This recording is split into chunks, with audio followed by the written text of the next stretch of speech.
Hey, Startup Nation. Imagine a job where you can work wherever you want, on whatever you want, from wherever you want. Hello to white sand beaches of Thailand or the comfort of your own couch. Oh, and most importantly, you're your own boss. Now, what if I told you that the dream job could become your reality? This is the life of a freelancer, and with some hard work and with the help of Hectic, it can be your life too. Hectic is an all-in-one business management software built specifically for freelancers who are just getting started or looking to take their freelance business to the next level.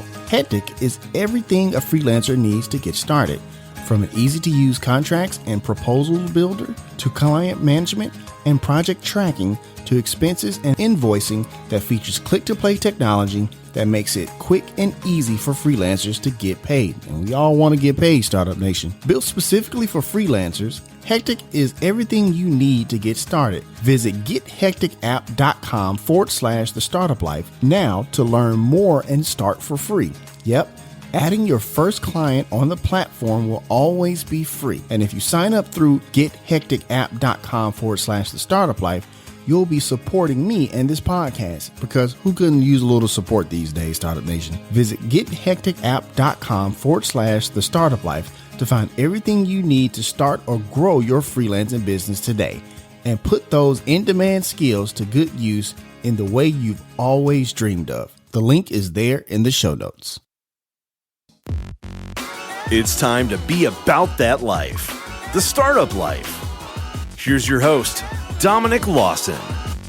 All right, Startup Nation. So I hope you're ready to receive some value today. My name is Dominic Lawson, and this is the Startup Life, the show for entrepreneurs and career-minded professionals. You know, Startup Nation, we are all looking to get better. Professional development is definitely the name of the game, especially with an economy that's kind of stalled out right now, right? So, you get to kind of build those chops, sharpen that saw, so that way when we come out of the new normal, or maybe this is just the way it's going to be, you can be, sharp and ready to go as things start to pick up. And which is why we have an amazing guest today. He is Adrian Koehler. He's an entrepreneur and executive coach. What's up, boss?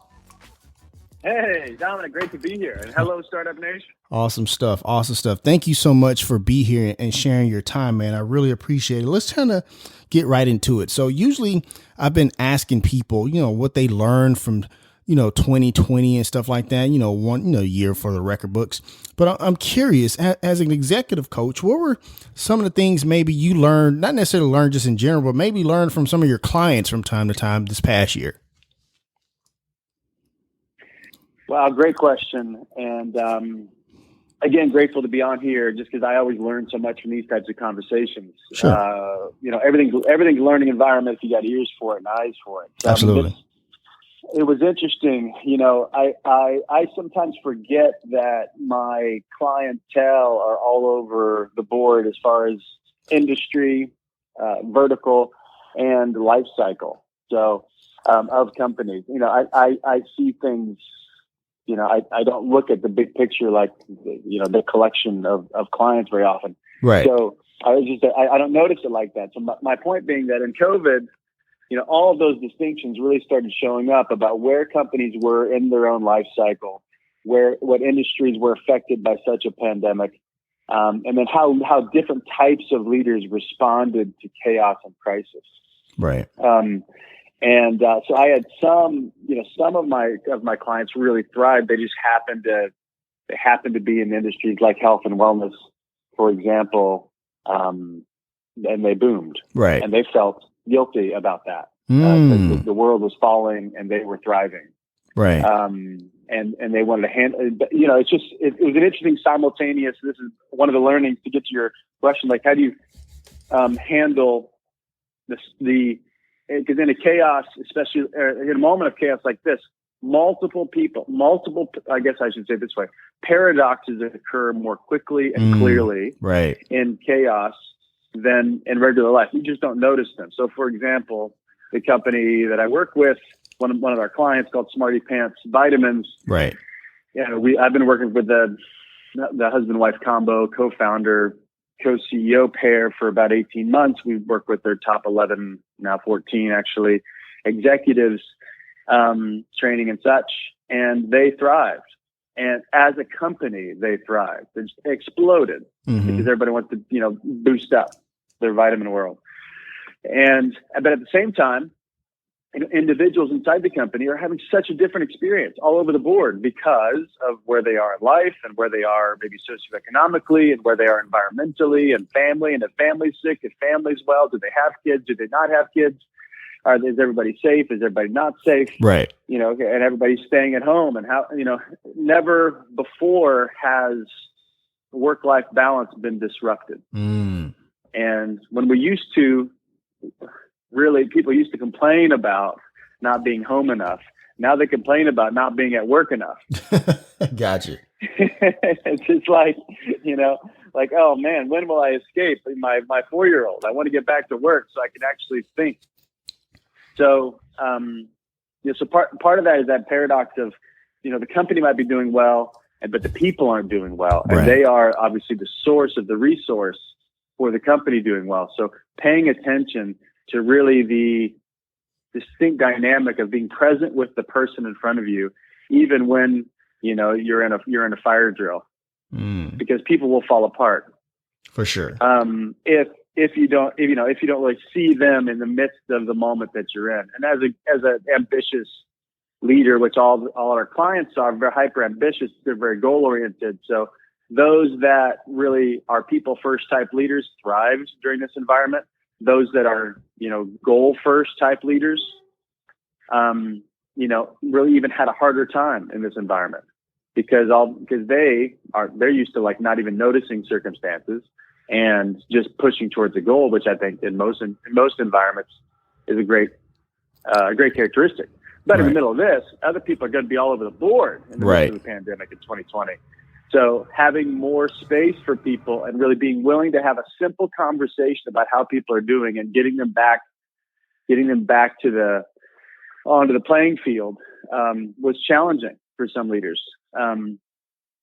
So I definitely saw that about, how people see, how people orient themselves towards chaos or towards people during chaos. Gotcha. I got to see that up front. A lot of people finally made some personnel moves that they've been sitting on for a long time. Right. And whether that was good or bad, I think in general, personnel moves are a good idea because otherwise you're just tolerating something not working, and it's not working for anybody in the system. So, they were finally willing to start to have the conversations and make some moves, which I always support and help them think through and then help them communicate and help the transitions happen. So, in a moment of transition, it's good to move.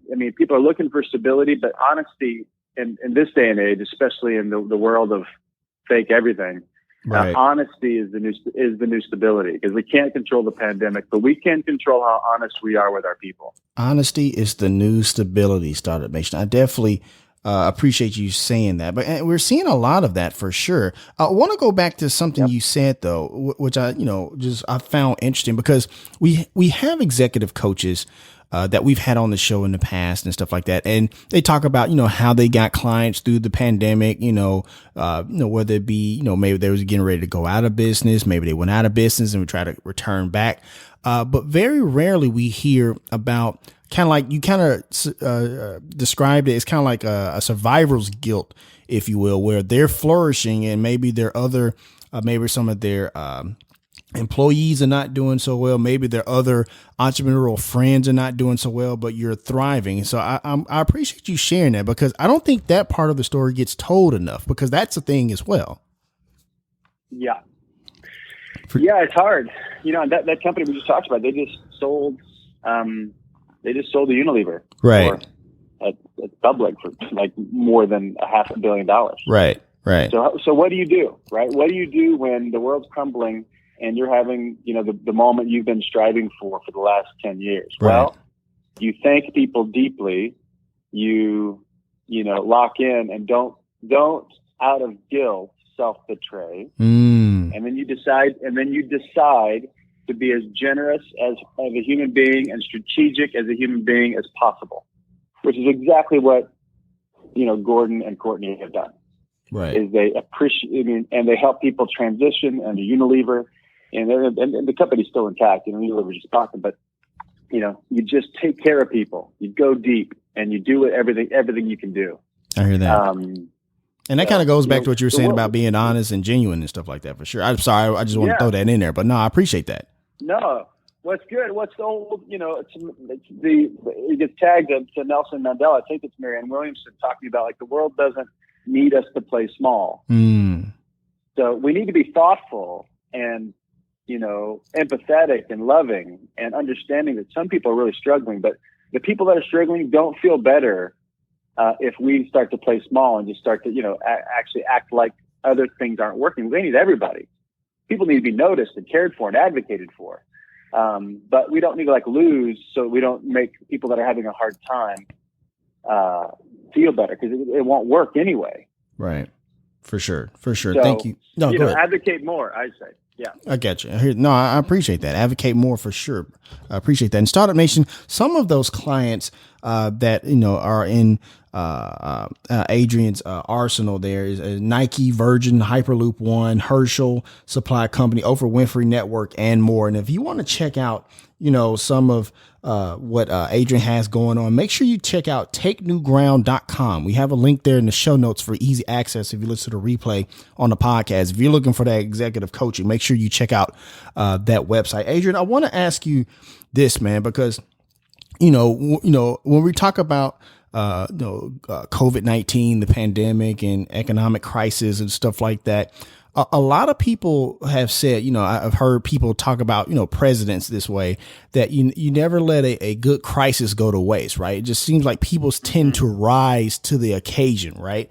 So we kind of talked about honesty and empathy just now, but I want to ask you this, like when crisis hit, whether it be a global pandemic or maybe there's just a market downturn for your industry or something like that, and you have those hard conversations with your team to kind of boost morale, maintain morale. What does that look like? What does that sound like? How do you coach up your clients to kind of navigate those waters, if you will? Yeah.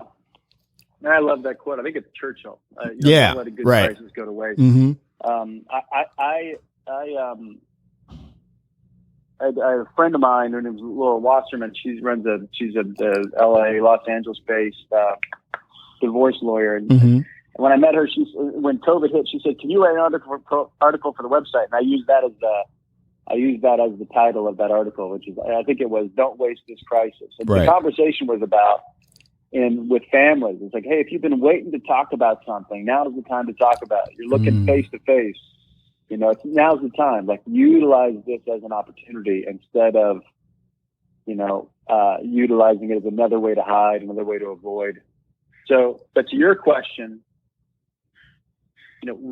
how to approach a team that's scared, really, or in a moment of transition. So, what they don't need is a blindly optimistic leader.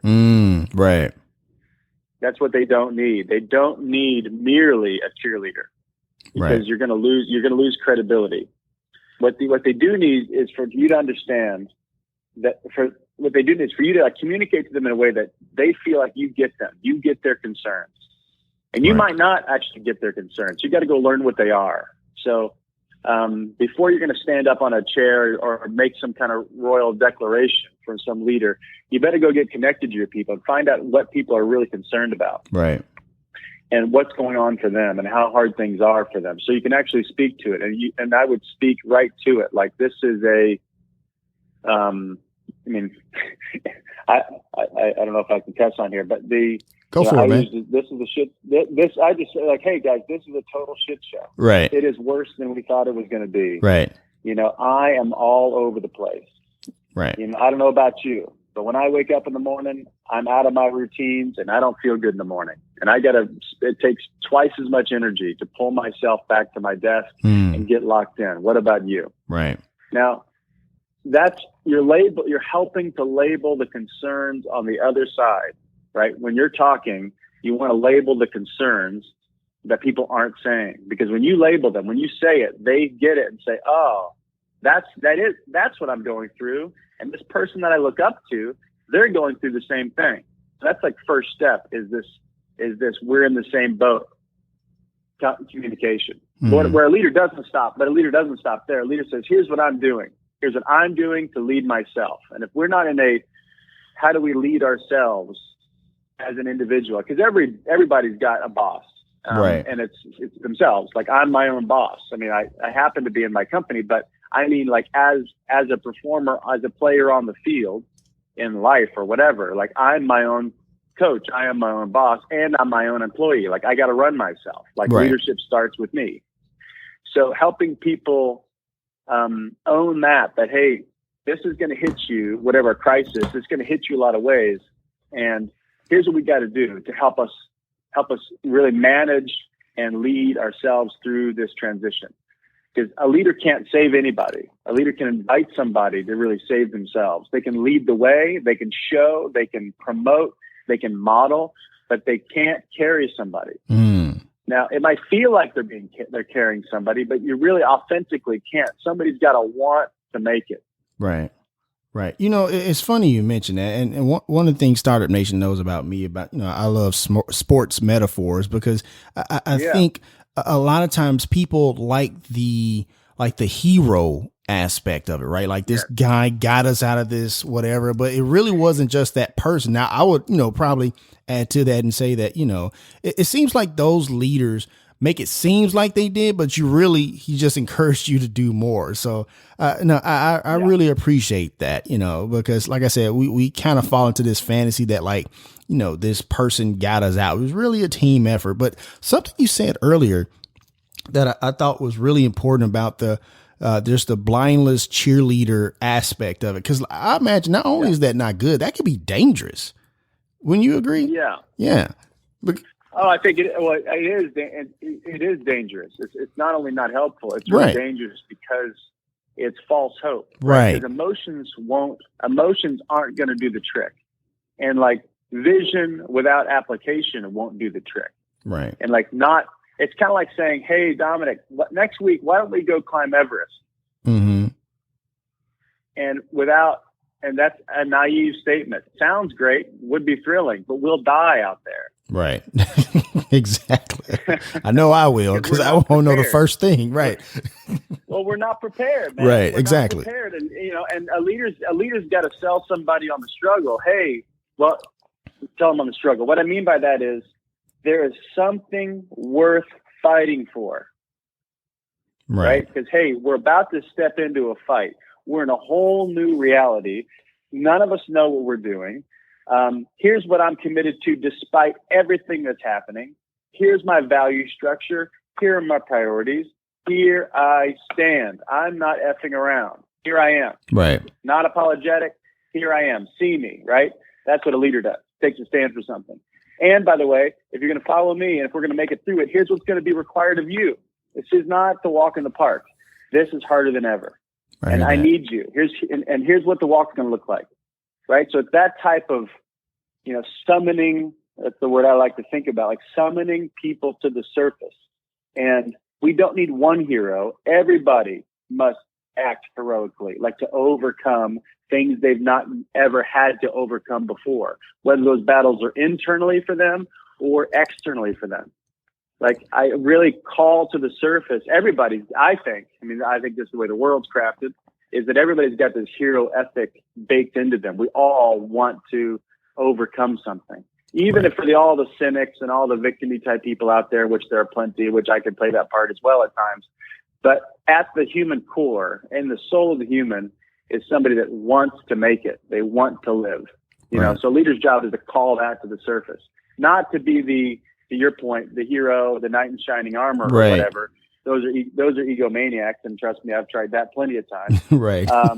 And not the martyr either. A lot of people play the martyr like, hey, I'm going to die for you. I'm going to die for you. No, let's all live. Right. For sure. Let's all make it out. I got a couple of young kids, and plenty of times, things will be very chaotic in my house. And I'm an old quarterback from back in the day, so I'll call a huddle. So we'll all get down on one knee in the kitchen when everybody's going crazy, and I'll say, Scout's my boy. I say, Scout, what's going on? I see you're going crazy. What are you doing? Okay, I hear you. Charlie's my little one. Charlie, what's going on for you? Okay, Great. Here's what's going on for me. And I'll call the play. Well, we're going to do this. We're going to do that. All right, ready? And we'll actually do a break and all that stuff. It's kind of fun and some antics. But that's really what's needed in the moment of crisis. The leader's got to call a timeout and calibrate the team. Right. Right. I appreciate. You don't let people scatter. Absolutely. You don't let people scatter, right? You call them together to the campfire, if you will. Absolutely. Absolutely. I want to transition here a little bit because we're hearing this phrase, this term, whatever you want to call it, new normal, right? How to survive in the new normal, right. How to engage in the new normal, stuff like that. Is it really a new normal? Because new normal seems to suggest that like, this is the way it's going to be from now until whenever something else happens, right? Is it a new normal? Is it kind of more of a temporary normal? What's your take on that? And because you have a lot of people who are afraid about job prospects and stuff like that. Kind of talk about that a little bit, if you don't mind, Adrian. Sure. Well, I mean, from what I've heard and from social scientists, they talk about this hybrid. Mm-hmm. So there's no, we're not going back to anything. Right. There's no going back. And this isn't the way it's going to be either. There's going to end up being some kind of hybrid model for life. And, right. I think they're talking about that we're all going to be streaming everything from here on out. For sure. Of course, that we were on our way there before. That's Amazon is, Instacart's going to be kicking it from here on out. Right. Because there's a lot of new evolutions that were needed in the midst of the crisis that people are going to appreciate more than others. Mm. And then there's going to, what crisis naturally does, it reveals people's priorities. So for people that are the cautious type, they are going to probably wear masks for the rest of their lives. Mm. And then for those plenty, and most of my clients don't wear masks at all, for the more the riskier types. And then some of them are somewhere in the middle. Right. I think this moment of transition will really reveal the distinctions in culture. I hope it doesn't only reveal the pole, like doesn't polarize the culture, which part of what we've come out of, and even politically, and right. all the challenges we've had have revealed the edges of culture and really given power to the edges of culture. Right. But I don't think this is the new. I believe this is not the new normal. I'm sure it's not. But we're going to be in this evolutionary period, and we'll see what's needed. We'll see what ends up working, what ends up not working. And people will probably become more tribal than ever. And I don't mean that like a negative sense. Right. I mean that like we hang out with people that see the world similarly or relate to the pandemic similarly, or relate to kind of this new hybrid model we have for work similarly. I think there's going to be huge opportunity. People are going to be, once we get to travel again, people are going to go live wherever. And right. a hybrid model, if we can work from home, man, where do I want to live now? Right. Maybe home is in Bora Bora or whatever. That'd be fun. It's funny. There are people that, go ahead. No, really quick. It's funny you mention that because we recently spoke with a Vanderbilt professor who said that same thing. Not only the tribal part, but the whole part about like now we're living in a world where we're starting to understand that, maybe I don't have to live in the big population centers in the big, the big city. I can live maybe 20, 30 miles outside in a rural area and still have my Instacart, still have my Amazon packages, I still get groceries and all that other stuff. So no, it's funny you mention that. Cause like I said, somebody else, a lot of people have that same thought about it, but I mean, I'm sorry, I didn't mean to cut you off there. No, I'm with you. I've got a business partner. He's moving to Idaho, and just getting some land out there on a river, and he'll fly fish and then fly from Boise to wherever we're going to be. Right. Whenever we're back in person doing trainings, which we like to do. This is the new moment. I don't know if it's not the new normal. It's just the new moment. I hear that. I'm on with Nike tomorrow, and it's I'm going to do an online training, and I don't like online trainings. It doesn't give the dynamic that right. I like. I like people in a room looking at each other, sharing the same air, absolutely. With, having a table in front of us and making eye contact. Well, that's not available. So it's not I mean, usually when people say it's the new normal, I don't think it's a hopeful stance. They kind of say it despairingly. It does sound a bit defeatist a little bit, doesn't it? It is. Right. So, it's the new opportunity. And am I willing to adapt? Am I willing to want what I've got? I ask myself that question all the time. Whenever I'm complaining about anything, am I willing to want what I've got? Because if I can want what I've got right here, then I can reinvent that into something else. But if I stay in this moment and I don't want what I've got, and I'm unwilling to accept and engage what I have, but sit here dreaming about something else, there's no chance. In that context, vision is fantasy, because vision is only real when it's connected to reality. Because then I can see the path between what I say I want and what I have now. But if I don't own what I have now, which is this moment of this, and I don't even call it normal, because who knows what normal is anyway. Facts. Right? I mean, whatever. I don't know. People speak about that so romantically. I don't know. My life just seems different every day. I hear that. But I've got eyes to see. I'm committed to like living and seeing opportunities in front of me and learning stuff and meeting new people. So I'm allergic to the mundane. I never had like a normal. Right. Now I had routines, but it wasn't normal. Exactly. I just don't want that, man. There's an old Kierkegaard quote: "Men find a level of despair that's tolerable and call it happiness." And I've lived that before, where it's just like, shit, nothing's going to change. It's stuck. I'm stuck. This is who I am. This is who she is. This is who he is. This is who the company is. And it's not going to change. That's just called despair. And men find a level of despair that's tolerable and call it happiness. Like, this is work. This is me. This is who I am. This is all I can do. And, anyway, so I don't think this is the new normal. I think this is the moment we're in, and people that decide to accept where we are, not resist it, accept it. This is what's happening. Decide to engage it, make the most of it, and then engineer the road between what they have now and what they want, and see the opportunity in it. They're going to actually thrive during this environment. I hear that. All right, Startup Nation. So we're going to go ahead and take a quick break. We got to pay some bills. Once again, my name is Dominic Lawson, and you're listening to The Startup Life.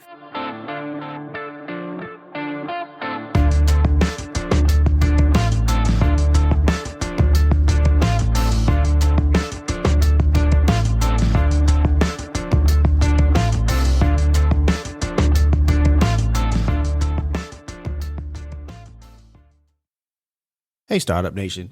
I think we can all agree that 2020 was more or less a dumpster fire, right? I mean, come on. On top of surviving a worldwide pandemic, good friends and family of mine lost their jobs, had their hours cut, or went out of business altogether. Yet many of these same people are talented creatives, web developers, photographers, graphic designers, SEO specialists, and writers with solid, marketable, in-demand skills. So I've turned them onto Hectic. Hectic is an all-in-one business management software built specifically for freelancers who are just getting started or looking to take their freelance business to the next level. Hectic is everything a freelancer needs to get started, from an easy-to-use contracts and proposal builder to client management and project tracking to expenses and invoicing that features click-to-play technology that makes it quick and easy for freelancers to get paid. And we all want to get paid, Startup Nation. Built specifically for freelancers, Hectic is everything you need to get started. Visit gethecticapp.com/the startup life now to learn more and start for free. Yep.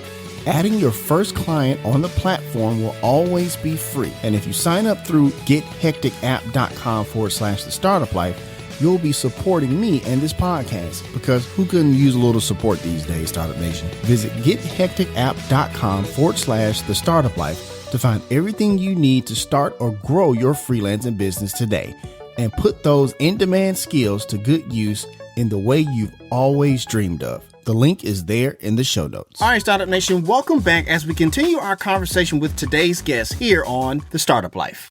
You know, you said two things. I want to ask about two different things you just said there. The first thing is you talked about you prefer, like, the in-person training and stuff like that. The parent company for this show is an education consulting firm, and my wife is literally downstairs right now doing her online consulting because we do it with schools and stuff like that, right? So she's actually doing a consulting day right now downstairs online. And she said the same thing you said. Like, she prefers that in-person one-on-one, or not necessarily one-on-one, but like that in-person, breathe the same air type of, engagement, if you will. So that led me to this question, man. Talk about your teaching style, or your coaching style, if you will, and why does it resonate so well with your clients and stuff like that? Well, that's a fun question. Okay.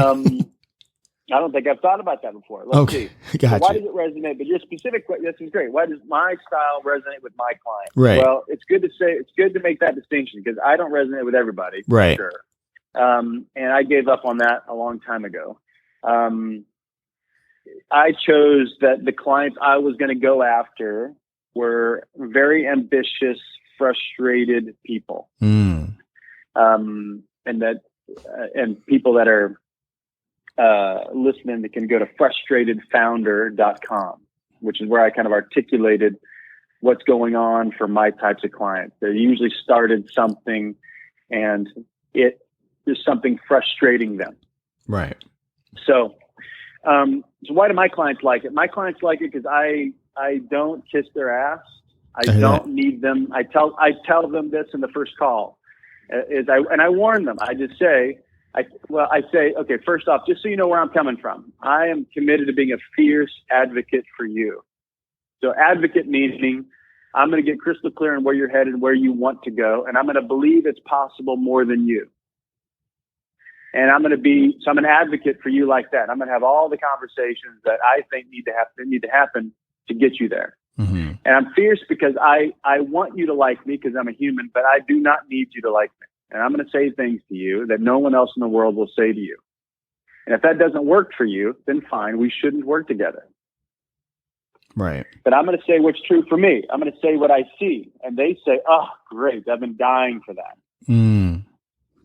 Because most leaders, especially the ones that are out on a limb, that are out starting something, they're scared to death. They don't act scared because they can't afford to act scared. Right.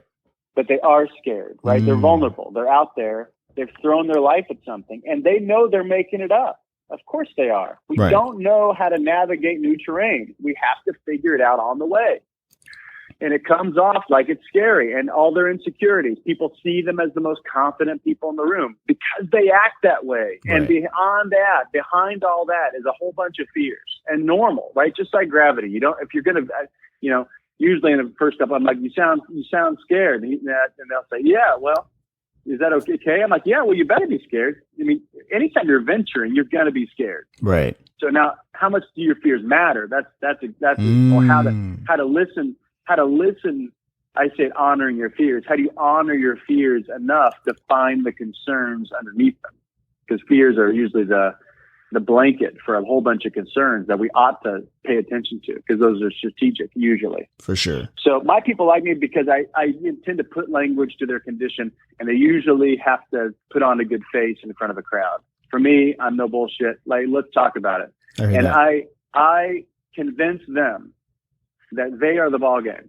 If you're running at full speed and you are willing to see the whole board and you're willing to treat your people like treasure, then you can pull this off. You can win. I hear that. But you're not that way all the time, right? You're also selfish. You're also scared. You're also dogmatic. You're also bullheaded. You're also blunt, and you're avoidant and a person too, right? So, but you got to take yourself on like the most important project in the company is your own leadership and how you're showing up. So what's my teaching style? So that's my mood. My mood is I'm here to help you get something done, and I believe in you more than anyone's ever believed in you. And I am also really damn blunt. And my job is to call you out on bullshit. I hear that. So that's my mood. And people love it or they hate it. If they hate it, I get it. I'm a shot of whiskey. I'm not a spritzer. So, and that's okay. And that's kind of who I am. That's how I love having conversations. And the deep end has always been my aim in life, period. Even as a kid, I was way too intense for most people, which I ran away from and tried to be funny, but I'm just not that funny. I'm not that funny, Dominic. So, that was pretty good, though. Teaching style,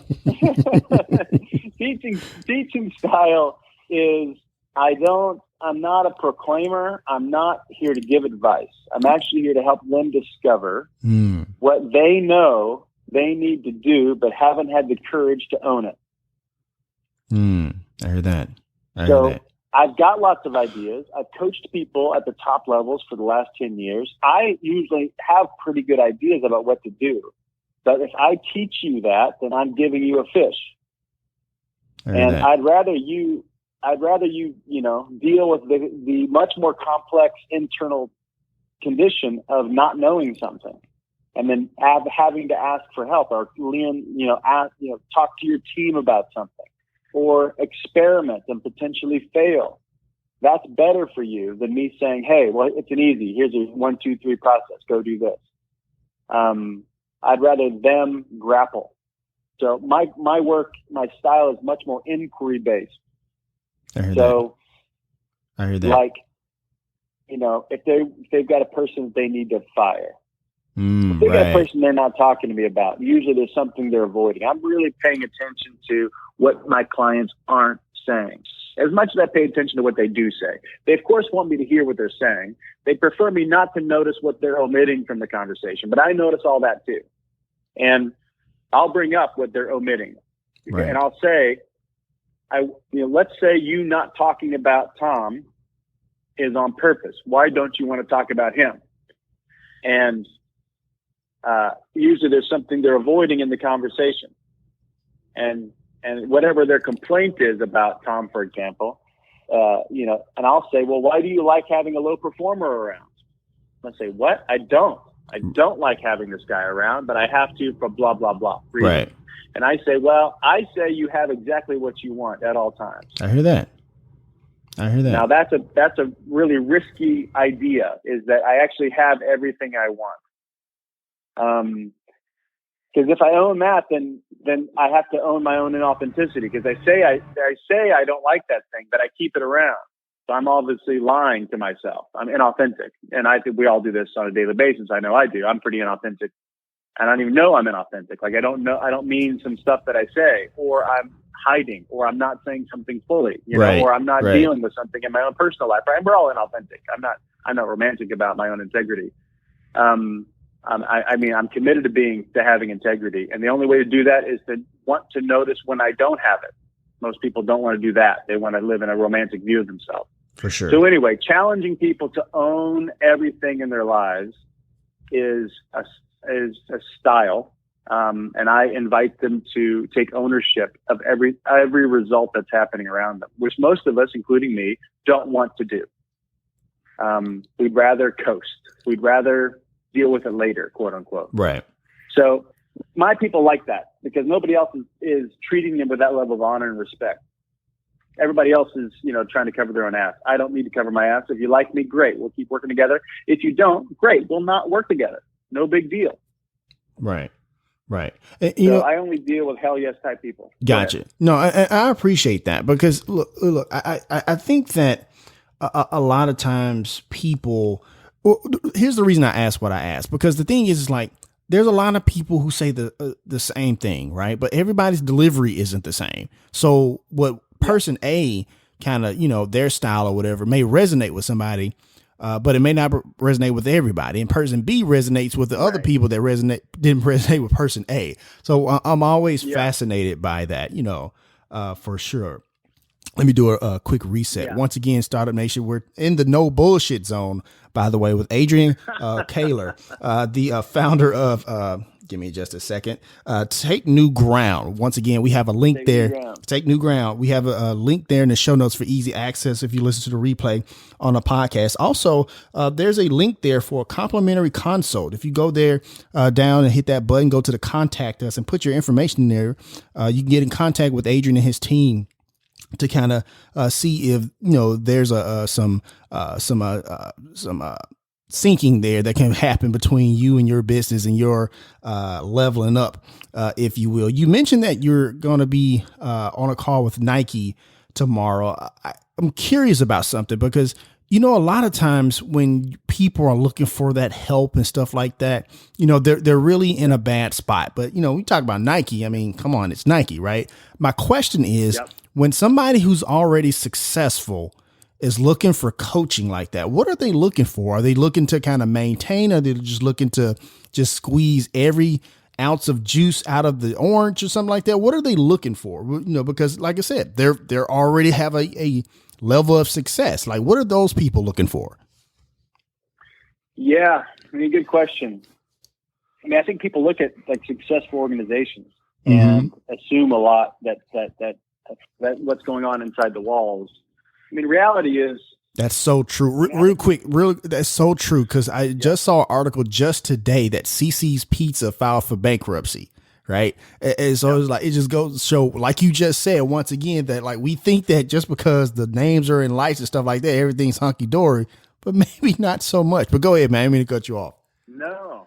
Yeah, no. I mean, so we make a lot of assumptions about what's going on inside. I mean, Absolutely. Nike, I mean, as an example, they are a great organization for lots of reasons. Of course, a global iconic brand, right? Will stand the test of time, and they have troubles because only because there are human beings involved, right?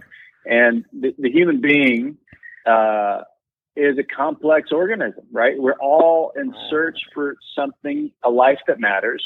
We're in search for, obviously at the end of the day, we want to survive.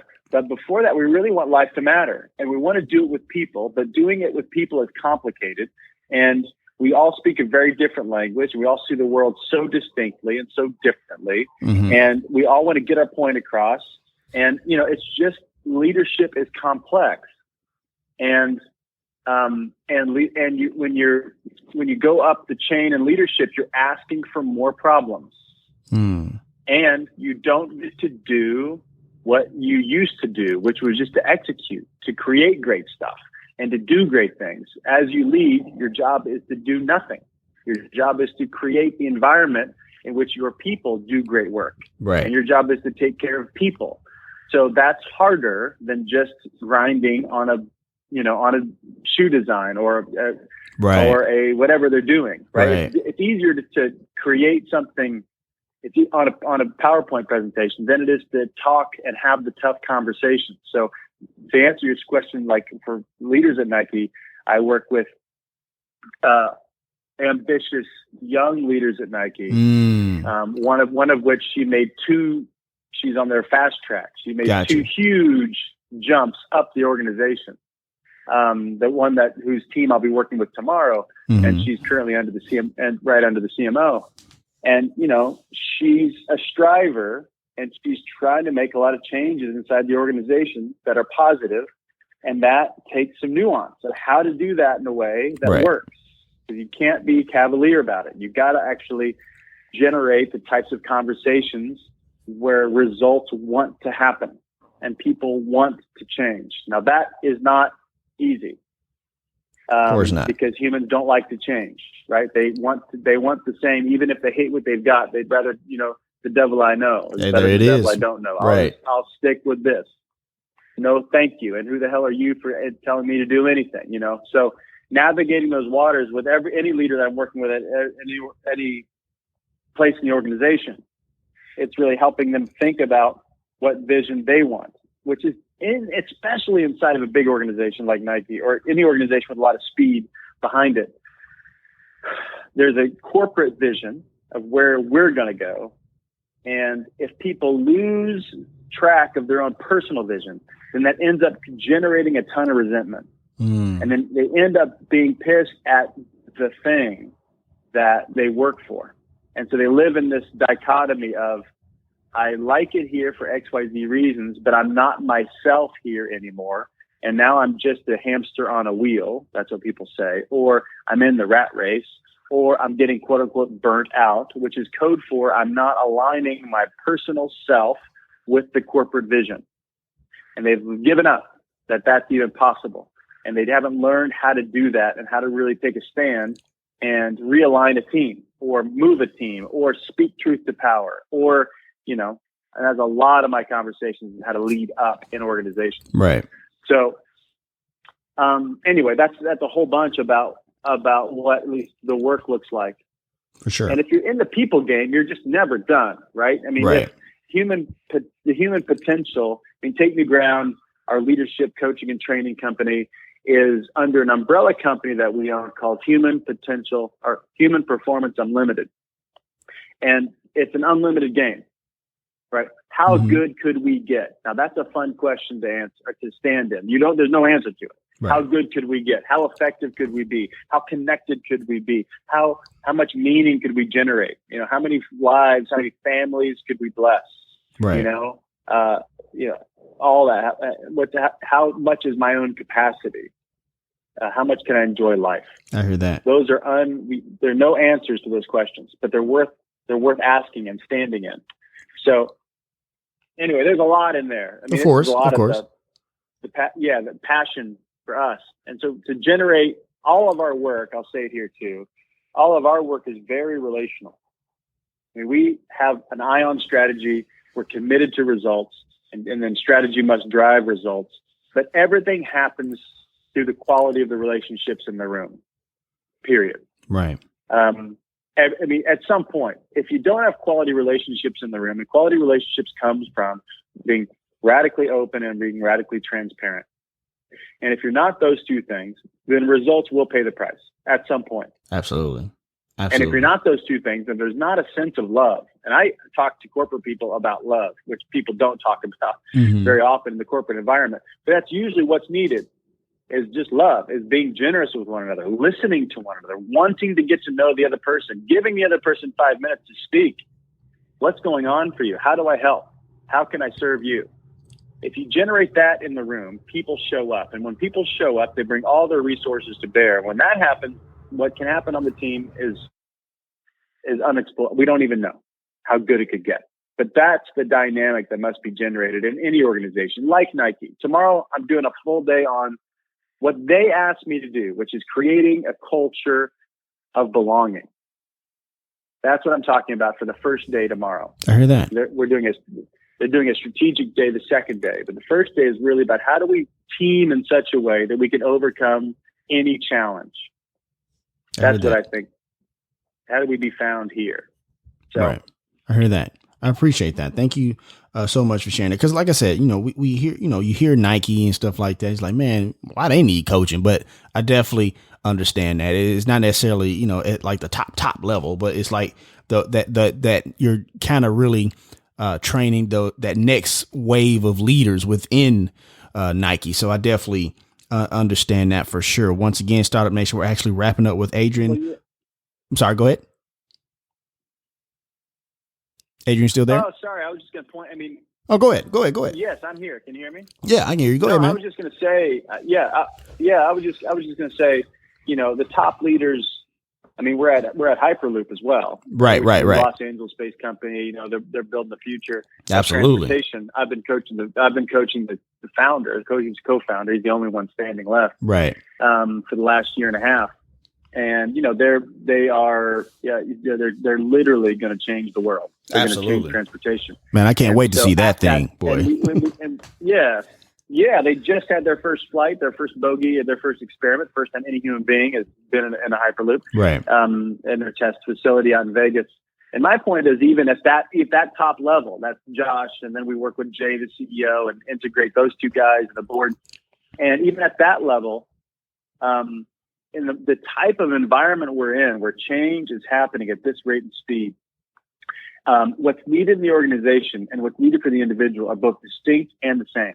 So so why even take on a coach? Because you got to integrate the conversations that are happening underneath you if you're a top leader. And if you don't even know what I'm talking about, then it's time to talk to somebody that will help you see what's missing below you. Because I hear that. You've been driving to the future, and most frustrations of the top leaders we work with at some of these companies we're talking about is because they're out front and they just expect the team behind them to know what they're thinking, and they expect the team behind them to think like they think, and they don't, and they're not ever going to do that. So you need to build a bridge of communication between those that are leading in the C-suite and the people on the ground. And that will not happen on accident. Right. That must be engineered. And most people, quote unquote, don't have time for that kind of BS, as they say. Right. But I shouldn't have to explain it. Well, great. Keep not explaining it and pay the price. Right. Exactly. Once again, Startup Nation, we're actually wrapping up with Adrian Koehler, the founder of Take New Ground. Take New Ground. We have that website there in the show notes for easy access. If you listen to the replay on the podcast, Adrian is also has a podcast as well, Raising the Bar with Adrian and Allie. Kind of talk about your show a little bit, man. And I saw that you had A-Rod on there. A lot of people don't realize just how savvy of a business mind that A-Rod is. Well, you know what? Let me change my question real quick. I want to ask this because when we have a podcast and you kind of talk outside of the recording, man. What's some of those nuggets he dropped outside of the recording? Because I know there's some there. Sure. Well, Allie knew A-Rod personally, so Allie Webb is my girlfriend. Right. Together for over years. She started Dry Bar, very successful. Right. And she knows A-Rod, and she knows J-Lo here in LA. And so a lot of that outside conversation is really about how we thought we're just talking about COVID, man, and how we're dealing, how we're managing with the family, and how do we keep play alive, really. How do we keep play alive in the midst of all the chaos? And how do you, stay focused on the people that you love and not just, when you've got an empire like he has, there's a lot of people that need attention and want attention. But if you don't take care of the people closest to you, then you're going to be miserable, or they're going to be miserable, and it's going to come back. So a lot of times we were just talking about play, really. How do you keep connected to your kids? Because their kids are struggling. At least my kids are struggling with the online school, which is like, essentially a joke, and not the real thing. And they're not, they're hating it. My 7-year-old hates it. Right. And, but I can't save him from it. So what do I have to do as a dad to compensate for that? Right. And I got to do a lot. I got to spend more time and connect more because he's not getting to play with his buddies like he used to. So I'm his new buddy. Right. So we talked about things like that, about how to be a good dad. And he is, he's quite accomplished. So to your question about the podcast, I've actually got 2 podcasts. One is Raising the Bar with Allie. And we talk to founders. And then my passion is also to talk to nonprofit leaders, people that lead in the social sector.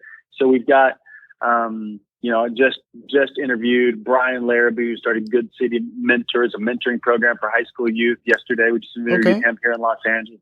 Scott Harrison from Charity Water just did Claire Fontenot-Bobineau from Feeding America, just amazing people that, if we're looking for something to do with our family, go serve together, listen to Raise the Bar, you can find a way to get involved. I hear that. And then and it's awesome. And Allie's fantastic. We've got, A-Rod was amazing. Guy Raz was amazing. Mark Cuban was amazing. But a lot of these, GT Dave from the kombucha company, that was hearing his story will make you cry. Because he's overcome so many things.